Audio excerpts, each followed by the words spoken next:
نماز کے فرائض، واجبات اور سنن کا بیان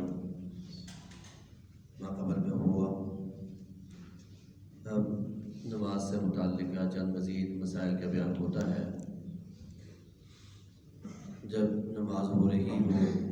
امام قرات کر رہا ہو، تو اس وقت جب امام سورۃ فاتحہ کو پڑھ لے تو اس کے بعد آمین کہنے کے لیے فرمایا کہ اس کو مد کے ساتھ کہے آمین۔ ہاں، یہ الگ بات ہے کہ آہستہ کہنا چاہیے یا اونچی آواز سے کہنا چاہیے۔ تو حنفیت میں آہستہ کہنا افضل ہے، اس لیے کہ آمین دعا ہے۔ آمین کا مطلب ہے اللہم استجب، اے اللہ جو سورۃ فاتحہ میں دعا مانگی گئی ہے، اس دعا کو اپنی بارگاہ میں ہمارے لیے ہمارے حق میں قبول فرما۔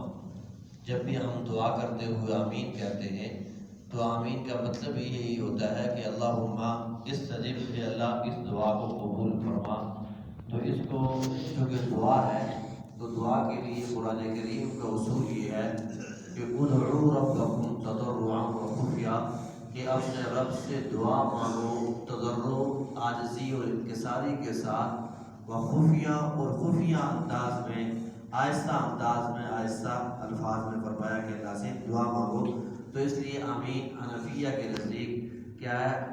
سرن کہنا اور آہستہ آواز میں کہنا، آہستہ کہنا کیا ہے؟ یہ بہتر ہے بجائے اس لیے کہ بندہ اونچی آواز سے آمین کہے۔ اور فرمایا کہ قرات کے معاملے میں تو کم سے کم مقدار تو پیچھے بیان ہوئی کہ اگر ایک آدمی سورۃ فاتحہ کے بعد چھوٹی 3 آیتیں، چھوٹی ایک سورت یا چھوٹی 3 آیتیں یا ایک بڑی آیت جو چھوٹی 3 آیتوں کے برابر ہو، تو اگر کوئی آدمی قرات کر لے گا تو قرات واجبہ ادا ہو جائے گی۔ البتہ مستحب یہ ہے کہ انسان فجر اور ظہر کی نمازوں میں طوال مفصل اسے کہا جاتا ہے، یعنی بڑی صورتوں کے مطابق قرات کرے۔ بڑی صورتوں میں سورۃ حجرات سے لے کر سورۃ بروج تک یہ صورتیں بڑی صورتیں کہلاتی ہیں، ان کو اصطلاح میں طوال مفصل کہا جاتا ہے۔ تو ان کی قرات کرنی چاہیے، یعنی ہر صورت تقریباً 2 سے 2 رکوع پر تقریباً مشتمل ہے، تو اتنی قرات کرنا کیا ہے؟ یہ مستحب ہے۔ البتہ اگر کم کی تو نماز تو ہو جائے گی لیکن مستحب عمل کے مطابق نہیں ہوگی۔ جناب نبی کریم صلی اللہ علیہ وسلم کا معمول کیا؟ بڑی قراتیں اور بڑی صورتیں پڑھنے کا معمول تھا۔ اور اسی طرح قرات کرتے ہوئے پہلی رکعت کو دوسری رکعت کے مقابلے میں تھوڑا لمبا کرنا، یعنی پہلی رکعت میں دوسری رکعت کے مقابلے میں تھوڑی سی زیادہ قرات کرنا، یہ زیادہ بہتر ہے۔ البتہ کہیں اگر 1-2 آیتوں کا کوئی فرق بھی آ جاتا ہے تو تب بھی کوئی حرج نہیں ہے، لیکن پھر بھی اگر زیادہ قرات ہو جاتی ہے تو تب بھی نماز میں کوئی فرق نہیں پڑے گا۔ کبھی قرات میں اگر پہلی رکعت میں چھوٹی قرات ہو جائے، چھوٹی صورت پڑھی جائے، دوسرے میں اگر بڑی پڑھی گئی تو آپ زیادہ سے زیادہ کہہ سکتے ہیں کہ مستحب پر عمل نہیں ہوا ہے، لیکن اس کی وجہ سے نماز میں کوئی فرق نہیں پڑے گا، نماز ہو جائے گی۔ اور اسی طرح اگر کوئی آدمی کیا ہے عصر اور عشاء کی نماز پڑھ رہا ہے تو وہ اوساط مفصل کے مطابق قرات کرے۔ اوساط مفصل یہ ہے کہ سورۃ طارق سے لے کر سورۃ بینہ تک، کیا یہ صورتیں ہیں؟ چاہیے کہ انسان کو عصر اور عشاء کی نمازوں میں ان میں سے کسی ایک صورت کو پڑھ لینا چاہیے۔ اور اسی طرح جو مغرب کی نماز ہے اس میں سورۃ زلزال سے لے کر آخر تک، مطلب اتنے مناسب انداز میں کیا ہے قرات ہونی چاہیے۔ تو یہ ایک مستحب قرات کی کیا ہے ایک مقدار بیان کی گئی ہے، اس کے اوپر عمل ہو جائے تو اچھی بات ہے، لیکن اگر عمل نہیں ہوتا ہے جیسا کہ جماعت کے معاملات میں اس بات کا خیال کیا جاتا ہے کہ قرات زیادہ طویل نہ ہو، زیادہ لمبی نہ ہو، اس لیے کہ کہیں بوڑھے بھی ہوتے ہیں، بیمار بھی ہوتے ہیں۔ تو جو ہمارے ہاں یہاں اس مسجد میں قرات ہو رہی ہوتی ہے یہ مستحب کے مطابق نہیں ہو رہی ہوتی ہے، اس میں دھیان کیا جاتا ہے کہ کہیں بوڑھے اور بیمار کو کوئی مسئلہ پیش نہ ہو، کسی جانے والے کو کوئی حاجت نہ ہو، تو یہ ہم تقریباً مسنون اور مستحب قرات سے بھی کم قرات کر رہے ہوتے ہیں، جو ہمارے 10 منٹ 11 منٹ نماز کے اوپر لگ رہے ہوتے ہیں۔ آپ یوں سمجھیں کہ اس قرات کا آدھا حصہ ہم قرات کر رہے ہوتے ہیں، تو اس لیے اس وجہ سے کیا کیا جاتا ہے کہ تاکہ نمازیوں کا خیال رکھا جائے، کسی کو کوئی مشکل پیش نہ ہو۔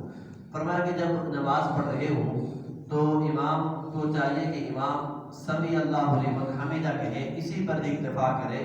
اور مقتدی ربنا لک الحمد یا ربنا ولک الحمد دونوں طرح کہہ سکتا ہے، تو اس کہنے پر اکتفا کرے۔ دونوں کہنا کوئی ضروری نہیں ہے، امام صرف سمیع اللہ لمن حمدہ کہے گا اور مقتدی ربنا لک الحمد کہے گا، لیکن یہ دونوں صورتیں کیا ہے کوئی واجب نہیں ہے، صرف کیا ہے دونوں، اگر امام دونوں کہہ دیتا ہے تب بھی حرج نہیں ہے، اور مقتدی اگر دونوں کہہ دیتا ہے تب بھی حرج نہیں ہے، لیکن بہتر اور مستحب عمل یہ ہے کہ امام سمیع اللہ لمن حمدہ کہے اور مقتدی اس کے مقابلے میں ربنا لک الحمد کہے۔ اور سجدے میں جانے کا طریقہ کار یہ ہے کہ جب رکوع کے بعد سجدے میں انسان جائے تو سجدے میں صحیح اللہ نے اگر صحت رکھی ہے تو اپنے گھٹنوں کے اوپر ہاتھ رکھ کر سب سے پہلے گھٹنوں کو رکھا جائے، اس کے بعد ہاتھوں کو رکھا جائے، اس کے بعد ناک کو رکھا جائے، اور اس کے بعد پیشانی کو زمین پر رکھا جائے، اور واپس اٹھتے ہوئے اس کے برخلاف عمل کیا جائے کہ سب سے پہلے پیشانی کو اٹھایا جائے، پھر ناک کو، پھر اس کے بعد ہاتھوں کو، پھر اس کے بعد کیا ہے گھٹنوں کو، اور یہ کیا ہے سیدھا کھڑا ہو جائے گا۔ تو یہ ایک ترتیب کے ساتھ کیا ہے سجدہ ہوگا، اور ترتیب کے ساتھ سجدے سے اٹھنے کا عمل ہو جائے گا۔ اور قرات کے معاملے میں فرمایا کہ امام جو اگر کوئی ہو تو وہ فجر اور مغرب اور عشاء میں جہراً قرات کرے گا، اور مقتدی اگر کیا ہے کوئی بندہ خود انفرادی نماز پڑھ رہا ہے تو اسے اختیار ہے کہ وہ چاہے تو ان نمازوں میں جو جہری نمازیں ہیں، اگر اکیلا نماز پڑھ رہا ہے تو جہراً قرات کرتا ہے تو تب بھی کوئی حرج نہیں ہے، جہراً قرات کر لے تو کوئی حرج نہیں ہے۔ البتہ امام اگر ہے تو وہ قرات بھی جہراً کرے گا اور ساتھ ساتھ تکبیرات بھی جہراً کہے گا، لیکن مقتدی صرف قرات جہراً کر سکتا ہے، باقی جتنی بھی کیا ہے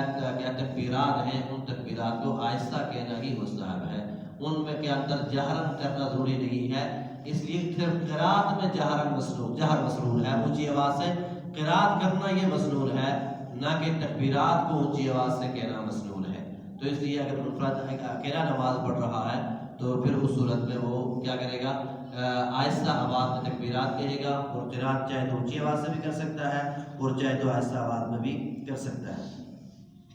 فرمایا کہ جب انسان نماز سے فارغ ہو جائے تو فارغ ہونے کے بعد اپنے ہاتھوں کو اپنے سینے تک اٹھا کر یوں سامنے رکھ کر انسان دعا کر سکتا ہے، اور اپنے لیے بھی دعا کر لے اور تمام لوگوں کے لیے بھی کر سکتا ہے، لیکن اگر امام ہو تو امام کو چاہیے کہ اپنے لیے بھی دعا کرے، دعا میں نیت رکھے، اور مقتدیوں کے لیے بھی دعا کے لیے کیا کرے نیت رکھے۔ اور ایک دعا میں ایک تو مستحب عمل یہ ہے کہ اپنے سینے کے برابر ہاتھوں کو اٹھائے، دوسرا مستحب یہ ہے کہ جب دعا سے فارغ ہو جائے تو دعا سے فارغ ہونے کے بعد اپنے ہاتھوں کو اپنے چہرے پر کیا ہے تبرک کے لیے کیا کر لے مل لے، یہ بھی کیا ہے ایک مستحب عمل ہے۔ اور فرمایا کہ مقتدی جب دعا کروائے گا تو مقتدیوں کے لیے بھی کرے گا، مقتدی جب دعا کرے تو اس کے لیے گنجائش ہے، بلکہ مناسب ہے کہ وہ اپنے لیے بھی دعا کرے اور امام کے لیے بھی دعا کرے۔ دعا میں پیروی ضروری نہیں ہے، دعا میں پیروی ضروری نہیں ہے، چاہے تو امام کی دعا پر ہی اکتفا کرے، اس کے اوپر آمین کہے، یہ بھی مناسب ہے، جائز ہے، گنجائش ہے اس کی، اور اجتماعی دعا میں یہی ہونا چاہیے۔ لیکن اگر کوئی آدمی امام کی دعا کی ابتدا نہیں کرتا ہے، وہ اپنی دعا مانگنا چاہتا ہے تو اپنی دعا بھی مانگ سکتا ہے، اس میں کوئی حرج نہیں ہے، لیکن دعا اگر کر لے تو اپنے لیے بھی کر سکتا ہے اور امام کے لیے بھی کر سکتا ہے، لیکن امام ہو تو اسے چاہیے کہ اپنے لیے بھی دعا کرے اور مقتدیوں کے لیے بھی دعا کرے۔ اللہ تعالیٰ سے دعا کرنا ہمیں مسائل کو سمجھ کر اس کے مطابق عمل کرنے کی توفیق نصیب فرمائے۔